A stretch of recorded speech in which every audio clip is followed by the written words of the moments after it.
The borrowed umbrella, the rain fell in sheets, turning the sidewalks into shallow rivers. People hurried under awnings and raised hoods, their footsteps splashing through puddles. Nathan hesitated at the entrance of the coffee shop, gripping his briefcase tighter. He'd forgotten his umbrella again. Just my luck, he thought, watching the downpour. A meeting ran late, his phone was nearly dead, and now this. He checked his watch. If he waited much longer, he'd miss his train. With a sigh, he prepared to make a run for it. Wait. A voice cut through the noise of the rain. He turned to see a woman standing beside him, her dark hair already damp at the edges. She held out a black umbrella. "Take mine," she said. Nathan blinked. "I live just around the corner," she interrupted, nodding toward the row of apartments across the street. "You look like you've got somewhere to be." Kindness in her voice caught him off guard. He hesitated, then accepted the umbrella. "Thank you. How will I get it back to you?" She smiled. Quick, bright thing that made the dreary afternoon feel lighter. "I'm here every Tuesday, same time, same coffee order." With that, she pulled her jacket over her head and darted into the rain before he could ask her name. Nathan watched her go, the umbrella suddenly heavy in his hand. 1 week later, Nathan arrived at the coffee shop 10 minutes early, the borrowed umbrella neatly folded under his arm. He was unsure why he depolished his shoes that morning, or why he debated between two ties. It was just an umbrella return, nothing more. But when he stepped inside, she wasn't there. He ordered a coffee and waited, checking his phone absently. Maybe she'd forgotten. Maybe she wasn't coming. Just as he was about to leave, the door swung open.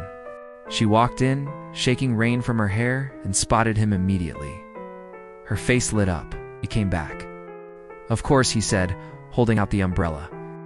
"A promise is a promise." She took it, her fingers brushing his. Then, to his surprise, she hesitated. "Actually, I was hoping you'd keep it a little longer."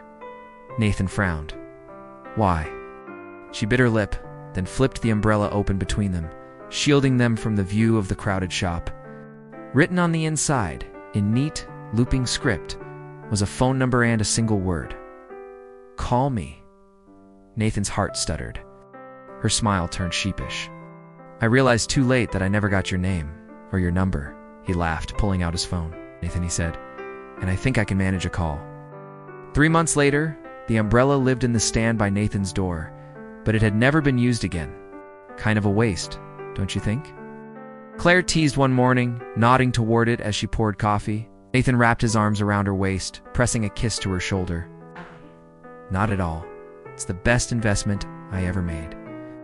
She turned in his arms, her eyes soft. "No, I almost didn't give it to you that day. Why not? I thought you might be a serial killer." Nathan burst out laughing. "And yet you wrote your number inside it?" Claire shrugged, grinning. Calculated risk. 1 year later, the umbrella was there when Nathan proposed, perched in the corner of their tiny balcony as he knelt on one knee. It was there when they moved in together, tucked into a box labeled important stuff. Beside Claire's sketchbooks and Nathan's favorite novels.